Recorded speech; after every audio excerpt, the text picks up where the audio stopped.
ગેડે બડે ની એના એકલા હું ખોલવાની મજા આવે બહાર જઈને ખોલી દીધો. હા લે આજ બધું ખોલ નાખી. 3 ગિફ્ટ છે. એક હા પરેશભાઈ આવ્યા ને તેથી લાવ્યા હતા. એમાં તો ખકડે આ ગિફ્ટ તો હું પરેશભાઈ ઓલે ગયો તેથી અહીંયા લીલેશભાઈ આવ્યા હતા એને આપી હતી. અને આ બે ગિફ્ટ તો પરેશભાઈ જ મોકલાવેલી છે સ્પેશિયલ. ને આ ગિફ્ટ સ્પેશિયલ આશુબેન ની છે. આ ખોલો. આમાં કે યાર ઈ તો હવે જેની કોની હોય કોની બે ભાઈની એક એક છે.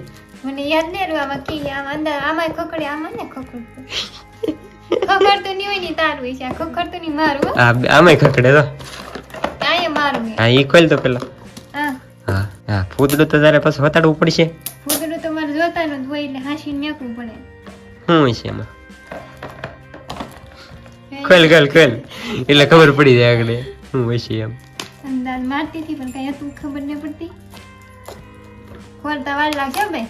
પેલા કહી દઉં આપણે નિરાયતે ખોલવાનું હોય. કાગળ હાંસવું પડે હાંસવી નિરાયતે. વાહ અમારા આશુબેન નું ગિફ્ટ ખોલતા કેટલી બધી વાર લાગી હતી. હું તરત ખોલ નાખ.